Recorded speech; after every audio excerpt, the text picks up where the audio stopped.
Shri Venkateswara gold తాకట్టులో ఉన్న మీ బంగారాన్ని విడిపించి కొనబడును.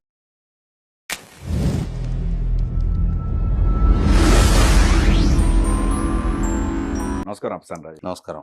జంట హత్యల కేసులో పిన్నెల్లి బ్రదర్స్కి సంబంధించి జగన్మోహన్ రెడ్డి గారు వాళ్ళ గురించి మాట్లాడుతూ ఇటువంటి వాళ్ళని అరెస్ట్ చేస్తే సమాజంలో నక్సలైట్లు పుట్టుకొస్తారు అంటున్నారు. సార్, ఆ పిన్నెల్లి గారిని అరెస్ట్ చేస్తే నక్సలైట్లు పుట్టుకు రావడం ఏంటి? అంటే జగన్మోహన్ రెడ్డి గారికి బహుశా కొంత సెలెక్టివ్ అమ్నీషియా అంటారు. అంటే ఆయనకి అవసరమైన వాటి వరకే గుర్తుంచుకునే ఒక జబ్బు ఉంది. ఇవాళ పిన్నెల్లి రామకృష్ణారెడ్డి లాంటి ఉత్తముడు, మహోత్తముడు, సర్వోత్తముడు అటువంటి వ్యక్తి మీద గనక ఏదైనా అన్యాయంగా, అక్రమంగా, దౌర్జన్యంగా ప్రభుత్వం వాళ్ళని రాజకీయంగా భూస్థాపితం చేయడం కోసం కేసులు నమోదు చేస్తే ఇంతటి శాంత స్వభావుడు, ఉదార స్వభావుడి మీద కేసులు నమోదు చేస్తారా అని చెప్పని మనం శ్రీకృష్ణ రాయబారం నాటకంలో శ్రీకృష్ణ వారు పాడిన ఒక పద్యం వినేవాళ్ళం. అలుగుట ఏ ఎరంగనిద అని చెప్పని. అంటే ధర్మరాజు గనక ఆగ్రహిస్తే, అలిగితే ఏ పరిస్థితులు, పరిణామాలు ఎలా మార్పు చెందుతాయి అని చెప్పని ఒక పద్యం వింటాం మనం. అలాగే ఇంతటి అమాయకుడు, ఆణిముత్యం, ఉదార స్వభావుడు, శాంత స్వభావి, ప్రజామోదం కలిగిన నాయకుడు అటువంటి పిన్నెల్లి రామకృష్ణారెడ్డి మీద ప్రభుత్వం ఇదే విధంగా కనుక కేసులు కొనసాగిస్తే అప్పుడు అతనికున్న ప్రజాభిమానానికి ప్రజల్లో నుంచి అటువంటి నాయకుడికి మద్దతుగా నక్సలైట్లు పుట్టుకొస్తారని చెప్పని చెప్తున్నాడు. అయితే ఇక్కడ జగన్మోహన్ రెడ్డి గారు చాలా కన్వీనియంట్గా మర్చిపోయిన అంశం ఒకటి ఉంది. అసలు ఎవరు ఈ పిన్నెల్లి రామకృష్ణారెడ్డి? ఎప్పుడు ఇతను రాజకీయ ప్రస్థానం మొదలైంది? జగన్మోహన్ రెడ్డి ఆ ఇష్యూ మర్చిపోయినట్టున్నాడు. పిన్నెల్లి సుందరరామరెడ్డి అని చెప్పని వీళ్ళ సొంత బాబాయ్ మాచర్ల ఎమ్మెల్యే. ఆయన్ని నక్సలైట్లు కాల్చి చంపారు. ఎందుకు కాల్చి చంపారు? నక్సలైట్లకి వాళ్ళ మీద ఆగ్రహం ఎందుకు వచ్చింది? పేద ప్రజలని లూటీ చేసే బ్యాచ్ కాబట్టి వీళ్ళు ఆ రోజు వీళ్ళని యాంటీ సోషల్ ఎలిమెంట్స్గా హిట్ లిస్ట్లో పెట్టుకొని నక్సలైట్లు పిన్నెల్లి సుందరరామరెడ్డిని కాల్చారు.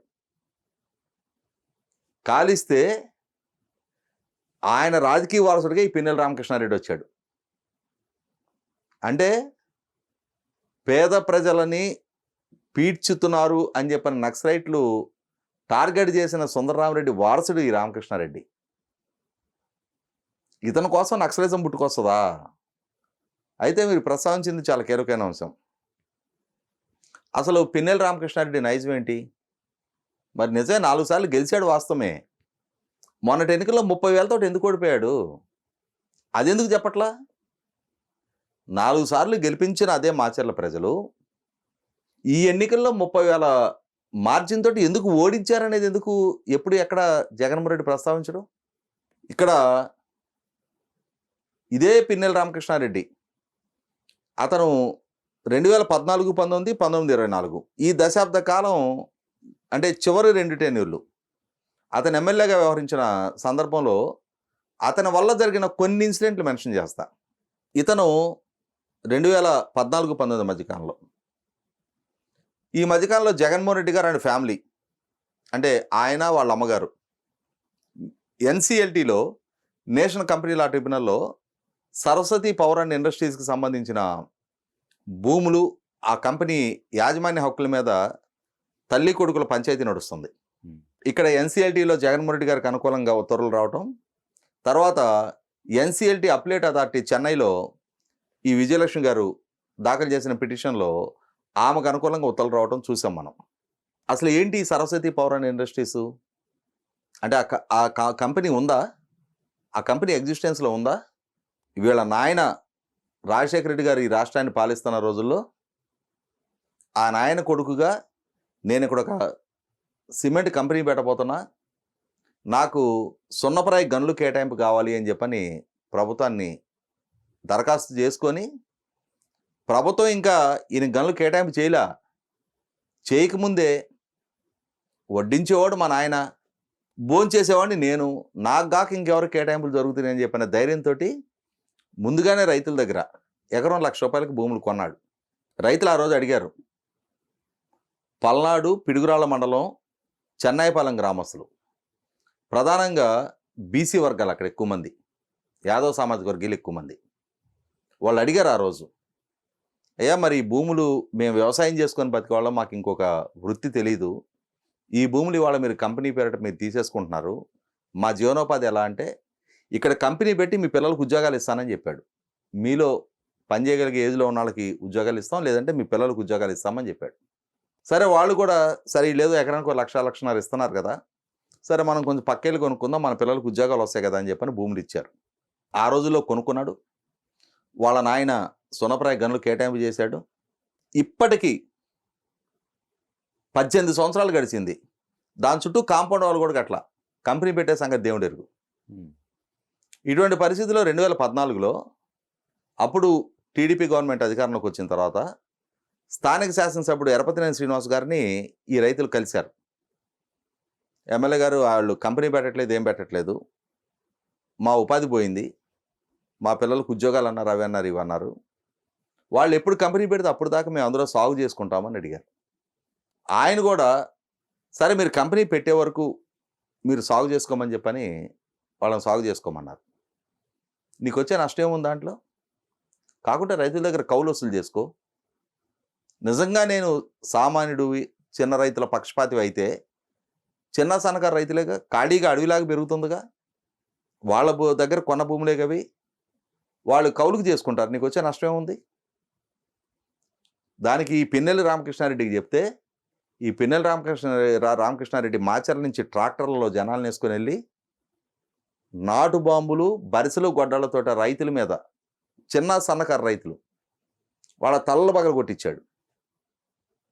అంటే అందుకు జగన్మోహన్ రెడ్డికి అక్కడ ఒక ప్రైవేట్ ఆర్మీలాగా ఉపయోగపడతాడు ఇతను.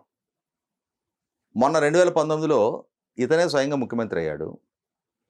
అతని నియోజకవర్గ పరిధిలో ఒక్క ఎంపీటీసీ కానీ ఒక జడ్పీటీసీ కానీ మున్సిపల్ కౌన్సిలర్లకు కానీ నామినేషన్ కూడా వేయనీటిలా. తెలుగుదేశం పార్టీ కేంద్ర కార్యాలయం నుంచి పార్టీ ఇచ్చిన ఆదేశాల మేరకు బోండవం గారు, బుద్ధా వెంకన్న గారు పరిశీలకులుగా వెళ్ళారు అక్కడికి. వాళ్ళది ఆ ప్రాంతం కాదు, ఆ ఊరు కాదు, వాళ్ళు పరిశీలకులుగా వచ్చారు. వాళ్ళ పార్టీ శ్రేణులతో మాట్లాడుకుంటే వెళ్ళిపోతారు. నీకు వచ్చే నష్టం ఏముంది? నువ్వెక్కడ పర్యటించట్లేదా? ఈ ప్రబుద్ధుడు అక్కడ త్వరగా కిషోర్ అని చెప్పని అతను అంచాడు ఉన్నాడు. అతన్ని రెచ్చగొడితే అతను వీళ్ళ మీద, మనందరం ఆ వీడియోలు చూసాం, ఇంతలావు సర్వీ బాత్ తీసుకొని ఆ కారు కిటికీలో నుంచి కారు లోపలికి పొడుస్తున్న తీరు.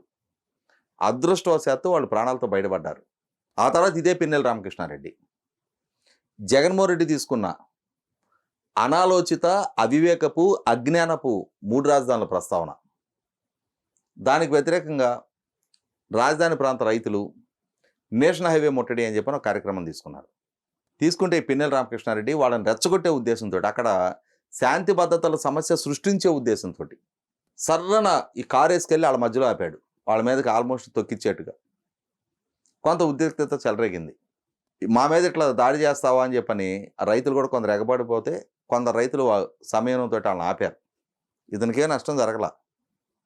కానీ దానికే ఆ రైతుల మీద హత్యాయతనం కేసులు పెట్టి వాళ్ళని 2 వారాలు జైళ్ళల్లో పెట్టించారు.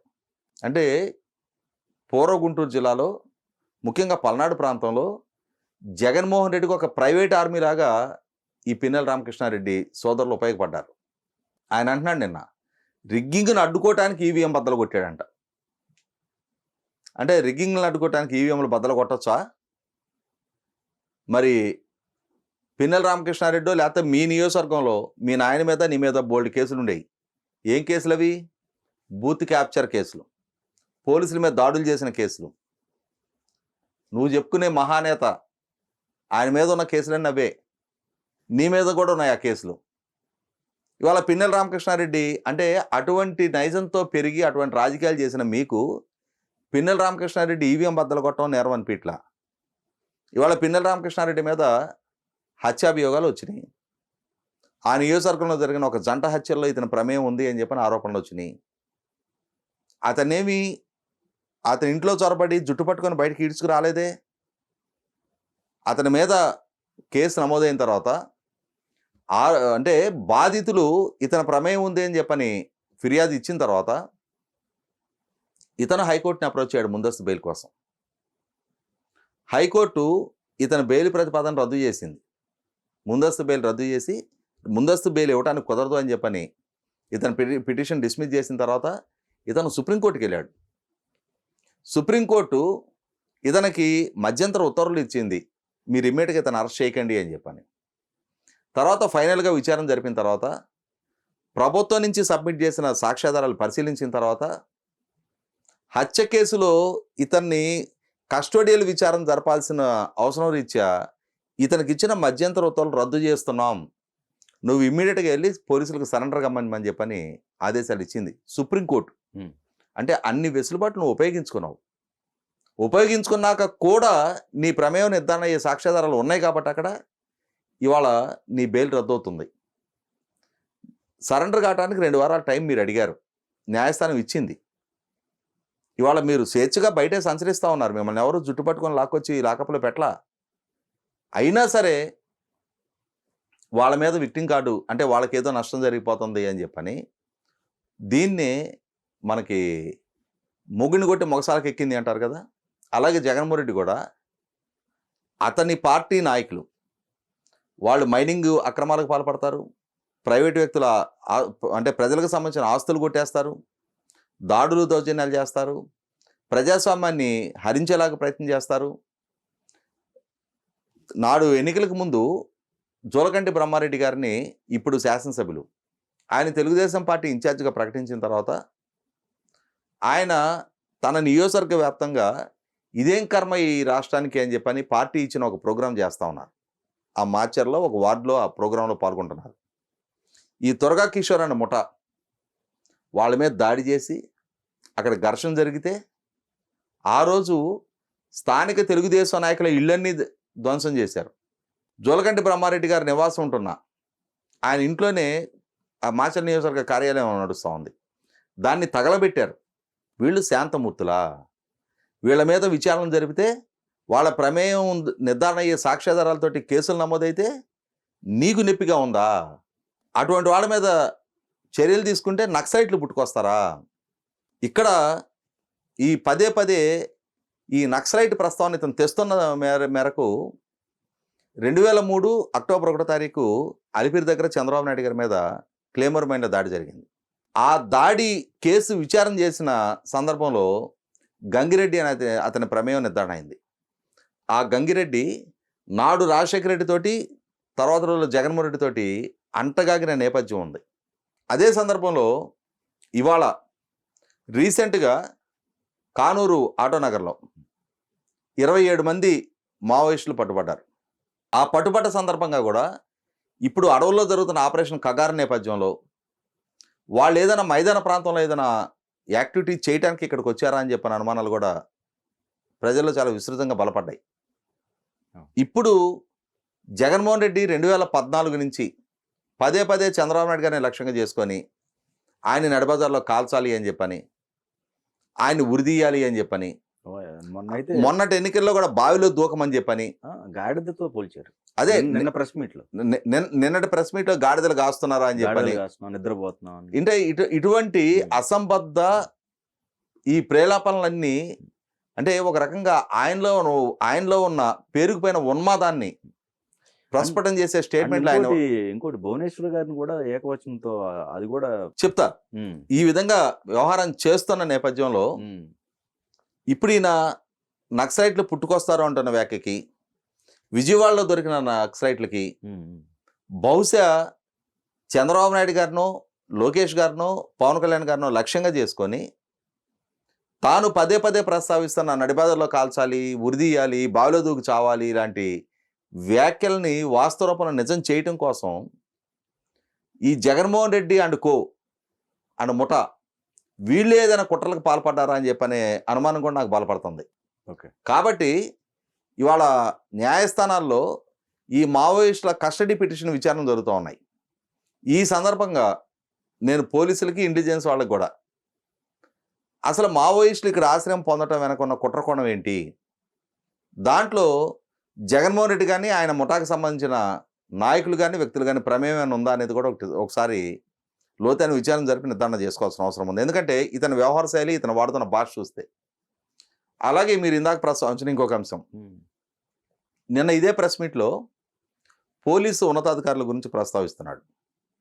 వాడు వీడు ఎవడో అంటే ఐపీఎస్ అధికారులు, ఆల్ ఇండియా సర్వీస్ అధికారులు, వాళ్ళను ఉద్దేశించి ఈ విధమైన భావజాలంతో, ఈ విధమైన భాషతోటి అతను వ్యాఖ్య చేస్తూ ఉన్నాడు. అదే సందర్భంలో భువనేశ్వర్ గారి గురించి, ఇతను 1972లో ఇతను పుట్టాడు, 53 సంవత్సరాలు ఇప్పుడు. నేను అనుకోవటం భువనేశ్వర్ గారు బాలకృష్ణ గారి కంటే చిన్నది. బాలకృష్ణ గారు 1960లో ఆయన జన్మించారు. బహుశా 61లోనో ఎప్పుడో భువనేశ్వర్ గారు జన్మించి ఉండాలి బసవతారకం గారికి. అంటే ఇప్పుడు 64 సంవత్సరాలు నిండి 65 సంవత్సరాలు నడుస్తూ ఉండాలి. అంటే ఇతనికంటే ఒక 12 సంవత్సరాల వయసులో పెద్ద. చంద్రబాబు నాయుడు గారు, రాజశేఖర రెడ్డి గారు సమకాలీకులు, సమవయస్కులు. విజయలక్ష్మి గారు జగన్మోహన్ రెడ్డి గారి తల్లి, కొంచెం అటు ఇటుగా, అంటే హోదా పరంగా తన తల్లి స్థాయి హోదా ఆమెది. వయసు పరంగా చూసుకున్న తన తల్లి కంటే కొంచెం చిన్న. అటువంటి ఆమెను పట్టుకొని ఈయనేదో బొడ్డుగోసి పేరు పెట్టినట్టు భువనేశ్వరి అని ఏకవచనంతో సంబోధిస్తూ ఉన్నాడు. అంటే ఈ అహంకారం, కండకావరం, బరితెగింపు, బలుపు ఇవన్నీ ఈ రోజుకి కొత్తగా రాలా. గతంలో కూడా రోసే గారు ముఖ్యమంత్రిగా కొనసాగుతున్న సందర్భంలో ఒకరోజు ఢిల్లీలో పెట్టిన ప్రెస్ మీట్లో కూడా రాష్ట్ర ముఖ్యమంత్రి తన తండ్రి కన్నా కనీసం 10-15 సంవత్సరాల వయసులో పెద్దవాడైన రోసే గారిని ఉద్దేశించి కూడా రోసయ్య అనే ఏకవచనంతో సంబోధించాడు. నేను ఆ రోజే ఇదేంటి ఇలా సంబోధించాడు, ఇదే ఇతని సంస్కారపు స్థాయి అని ఆ రోజు అనిపించింది. నిన్న ఈ ప్రెస్ మీట్ ద్వారా తిరుమల శ్రీవారికి జరిగిన కల్తీని సరఫరాను సమర్థిస్తూ, అక్కడ జరిగిన పరకామణి దొంగతనాన్ని సమర్థిస్తూ, ఈ పిన్నెల్లి రామకృష్ణారెడ్డి, చెవిరెడ్డి భాస్కర్ రెడ్డి, ధనుంజయ రెడ్డి, కృష్ణమోహన్ రెడ్డి, జోగి రమేష్ వీళ్ళందరి నేరాలను సమర్థిస్తూ, పోలీస్ అధికారులని వాడు వీడని సంబోధిస్తూ, అలాగే భువనేశ్వర్ గారిని ఉద్దేశించి ఏకవచనంతో భువనేశ్వరి అని చెప్పని సంబోధించిన తర్వాత నేను కూడా ఒక నిర్ణయానికి వచ్చా. నేను ఫస్ట్ నుంచి కూడా ఆయన ఈ రాష్ట్రానికి ముఖ్యమంత్రిగా ఉన్న రోజుల్లో కానీ వీలైనంత వరకు జగన్మోహన్ రెడ్డి గారు అని చెప్పని సంబోధించేవాడిని. కానీ ఈయన హీనత్వం రోజు రోజుకి ఆయనలో పెరుగుతున్న ఉన్మాదం చూసిన తర్వాత అటువంటి గౌరవానికి ఆయన అర్హుడు కాదని చెప్పని నాకు అనిపించింది. మర్యాద అనేది ఇచ్చిపుచ్చుకోవాలి. నువ్వు ఎదుటి వాళ్ళకి మర్యాద ఇవ్వనప్పుడు మర్యాద పొందే హక్కు నీకు కూడా లేదు. అందుకని నేను కూడా ఇక నుంచి అతని గురించి సంబోధించే ప్రతి సందర్భంలో నువ్వు అనే సంబోధించాలి అని చెప్పని, జగన్ రెడ్డి అని చెప్పనే సంబోధించాలని చెప్పని నేను కూడా డిసైడ్ అయ్యా. ఇక అతన్ని జగన్మోహన్ రెడ్డి గారు అని చెప్పని ఇక నేను కూడా సంబోధించను. ఎందుకంటే ఆ స్థాయి సంస్కారం అతను ప్రదర్శించినప్పుడు అతనికి కూడా ఆ స్థాయి గౌరవం ఇవ్వాల్సిన అవసరం లేదని చెప్పని నిన్నటి ప్రెస్ మీట్ తోటి అతనే తనకు తానే రాష్ట్రానికి, ప్రజలకి స్పష్టం చేసుకున్నాడు.